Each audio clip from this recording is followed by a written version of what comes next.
မန်နွယ်ကအင်ရှင်မတူပါစစ်ကောင်စီရဲ့အာဏာသိမ်းတာကိုလက်မခံနိုင်လို့နီးပညာနားမလဲပေမဲ့ကလင်းရင်တော်လည်းရေးမှာပါဝင်လာသူပါသူကနီးပညာနဲ့ရင်းနှီးသူတော့မဟုတ်ပါဘူးဒါပေမဲ့ Facebook တော့ရင်ဒီလိုကလစ်လို့ရတယ်ဆိုတာသိလာသူပါသူကလစ်တာအခုဆို2နှစ်နီးပါးရှိပါပြီ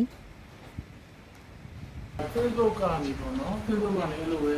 အများ share ထားတဲ့ဟာတွေကနေပြီးတော့တစ်စင်သိလာတာပေါ့ဘယ်လိုတွေလုံးဝမလဲဆိုတာကိုသိလာဆိုတော့သူတို့ပြောထားတဲ့အတိုင်းတော့နည်းနည်းတော့ like ပြီးတော့လေ့လာတာပေါ့နော်လေ့လာတဲ့အခါကျတော့သူတို့ကကိုစပြီးတော့သိတဲ့ချိန်တော့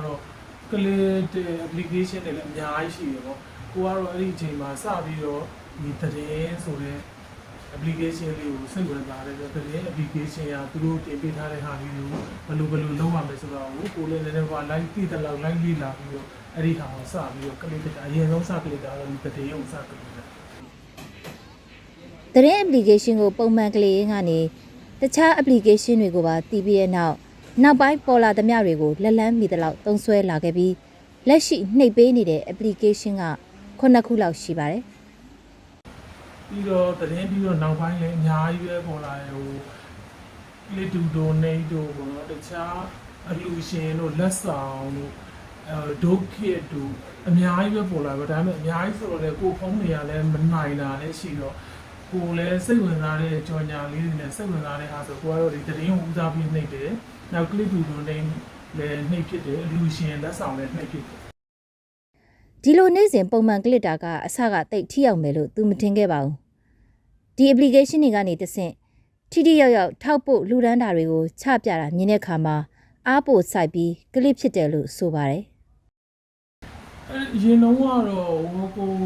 ကလစ်တယ်ဆိုပြီးတော့เนาะဒီလောက်ထိဟိုတိုင်းထိရောက်လိမ့်မယ်လို့တော့မထင်ဘူးဆိုတာဟိုကိုကတော့ဒီမှာနိုင်ပိုင်းလေးစက္ကန့်ပိုင်းလေးမိနစ်ပိုင်းလေးပဲကလစ်တာပေါ့เนาะဟိုတကယ်ရောရောက်ရလားတကယ်ရောဟိုပတ်စံရတာဟုတ်ရလားလို့တော့လည်းထင်မိတယ်ဒါပေမဲ့အခုနောက်ပိုင်းမှာသူတို့ကအကုန်လုံးကိုချပြလာတယ်ဟိုဘယ်ဘက်ကိုတော့ဘယ်လောက်တူလိုက်ပါတယ်သူတို့ကတော့ဘယ်ဘက်ကို10သိန်းသိန်း100သိန်း1000လူပြစ်ပါတယ်သူတို့ရဲ့ဟိုရတဲ့အလုံးငွေတွေကိုလည်းချပြတဲ့အခါမှာအော်ငါတို့ကမိနစ်နဲ့စက္ကန့်နဲ့နာရီနဲ့လုပ်ပေးလိုက်တဲ့ဟာမှာသူတို့အတွက်လောက်ထိရောက်တယ်ဆိုတာကိုသိသွားတဲ့အခါကျတော့ကိုဒီကလစ်တဲ့ဟာကိုပို့ပြီးတော့စိတ်အားထက်သန်စွာကလစ်ဖြစ်သွား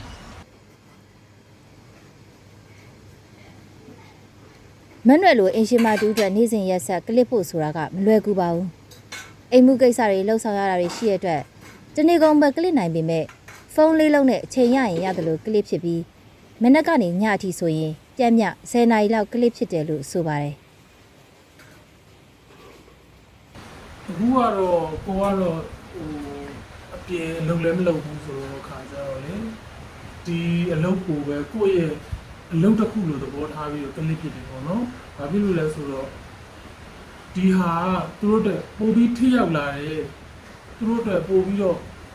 ဝင်ငွေတွေရလာတယ်လို့သိရတဲ့အချိန်ကစပြီးဒီဟာကိုအလုပ်တို့ကိုအလုပ်ကိုလုပ်ကိုလုပ်ရမယ်ဆိုတော့အလုပ်တစ်ခုလို့သဘောထားပြီးတော့နေ့စဉ်နဲ့အညာနေတိုင်းမပြတ်မကွက်ကိုလိုချင်တဲ့ target တစ်ခုထားပြီးတော့မဖြစ်တဲ့နည်းနဲ့ရအောင်ကလစ်ဖြစ်တယ်။အချိန်အားဖြင့်ကတော့ကိုကတော့ကိုအားရင်အားသလိုသမင်းချက်ရင်နဲ့လေဖုန်းလေးလုံးလုံးနှိမ့်နိုင်တော့တစ်လုံးယူနေတယ်ဟို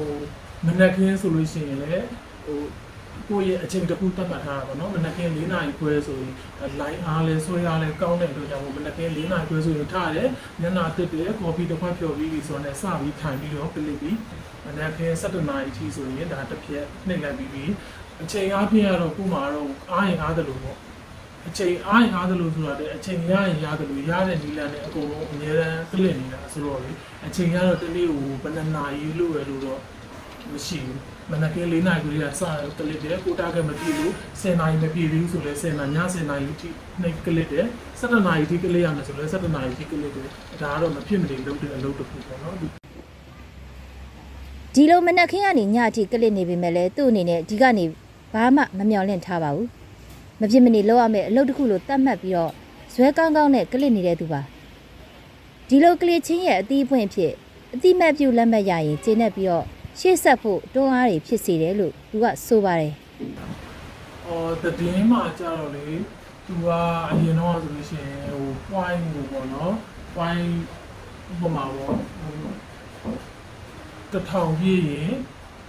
သူယာတို့အစင်နဲ့သူပေါ့နော်အဲ့လိုပေးထားတာရှိပါတယ်အဲ့လိုအစင်လိုက်တွေပေးထားတာအခုဆိုသူတသိန်းပြည့်ရင်ဘာယာတို့တသိန်းခွဲဆိုရင်ဘာယာတို့လိုယာတို့အစင်တွေပေးထားတာရှိတယ်တဆင့်တက်သွားတိုင်းသူကတဆင့် certificate တွေပေးတာလည်းရှိပါတယ်ကိုကလစ်ထားတဲ့ဟာကိုပေါ့နော်ဒီလိုအတိအမှန်လေးပြုတ်ခံရတယ်ဆိုတော့ကိုယ့်ဘက်ကလည်းကျေနပ်တာပေါ့ကိုကလစ်ပေးရတယ်ငါကလစ်ပေးလိုက်တာဘယ်လောက်တော့ပြည့်သွားပြီရှေ့ဆက်ပြီးတော့ငါယာရုတစ်ဆင့်မြင့်အောင်ဘယ်လိုထပ်ပြီးတော့ငါကလစ်မယ်ဘယ်လိုယာရုတစ်ဆင့်ထပ်မြင့်လာရင်ငါစာတီဗီလေးနောက်တစ်ခုထပ်ရမယ်ဆိုပြီးတော့ဇွဲနဲ့စိတ်နဲ့အဲ့လိုဟာလေးနဲ့ထပ်ပြီးတော့ကလစ်ဖြစ်နေတာပေါ့ ဒီလိုကလစ်တာကသူ့အတွက်တော့အနည်းအကင်းဆုံးနဲ့တော်လန်နေတာလို့ယူဆပေမဲ့လုံခြုံရေးအသည့်ကတော့အမြဲတမ်းရှိတဲ့သူပါမလုံခြုံဘူးလို့သူယူဆတဲ့အချိန်မျိုးမှာဆိုရင် application တွေကိုဖျက်လိုက်ရတဲ့အခါမျိုးတွေရှိပြီးတော့ဒီလို application တွေကိုပြန်ထည့်တဲ့အခါမှာမူလဆက်ကလစ်ထားတာကိုပြန်ယူဖို့မလွယ်တဲ့အတွက်အချို့ application တွေကိုဆက်မသုံးဖြစ်တာလည်းရှိတယ်လို့သူကဆိုပါတယ်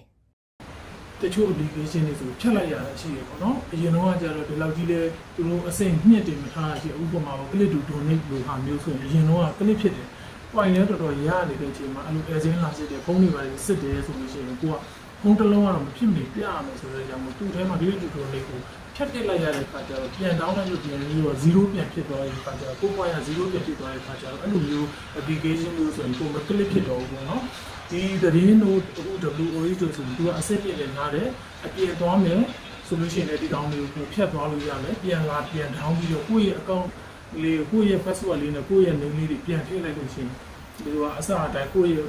point အတိုင်းပြန်ရတယ်ဆိုတဲ့ကြောင့်မို့သူကအဆင်ပြေတဲ့ကြောင့်မို့သူကဒီ application တွေကိုလည်းများတော့အပြင် click ဖြစ်တာလို့ပါပါတယ်အဲ့လိုမျိုးလုံခြုံရေးရသူကဖြတ်ထားလို့လည်းရတယ်ဆိုတော့လေအဆင်ပြေတယ်တခြား application ကျတော့သူကဖြတ်လိုက်ပြီးသွားလို့ရှိရင်ပြန်ပြီးတော့ down လိုက်တယ်ဆိုတော့သူက0ပြန်ဖြစ်သွားပြီးတော့လို့ဖြစ်သွားတဲ့အခါကျတချို့ application တွေတော့ပြန်မသုံးဖြစ်တော့ဘူးเนาะ လုံခြုံရေးရတချို့ application တွေကိုမကလစ်ဖြစ်ပေမဲ့သူလက်ရှိကလစ်နေတဲ့ application က9ခုလောက်ရှိပါတယ်ဒီလိုမိုးလင်းကနေမိုးချုပ်ကလစ်နေတဲ့သူ့လိုအင်ရှင်မကိုအမျိုးသားဖြစ်သူကအပြည့်အဝနားလည်ပေးတဲ့အပြင်စိတ်တူကိုယ်တူပံ့ပိုးပေးတဲ့အိမ်အောင်ဘက်ကိုပိုင်ဆိုင်ထားသူပါ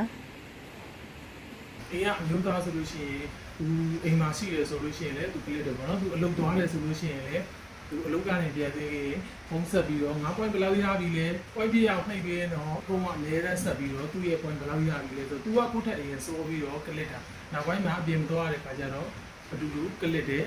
ကိုပြင်သွားမယ်ဆိုရင်လည်းသူကလစ်ပေးတယ်သူပြင်သွားမယ်ဆိုရင်လည်းကိုကလစ်ပေးတယ်နောက်ပိုင်းအမျိုးသားအလုပ်လုပ်ပြီးအပြင်သွားပြီးဆိုတဲ့ခါကျတော့ကိုကဒီဖုန်းကိုသူကကလစ်တဲ့ဖုန်းကိုထားခဲ့တယ်ထားခဲ့ပြီးတော့နေ့စဉ်နေ့တိုင်းကိုကကလစ်ပေးတယ်နေ့စဉ်နေ့တိုင်းကလစ်ပေးတယ်အချိန်မှဖုန်းဆက်ပြီးတော့မေးတယ် point ဘယ်လောက်ရပြီလဲ point ပြအောင်နှိမ့်တော့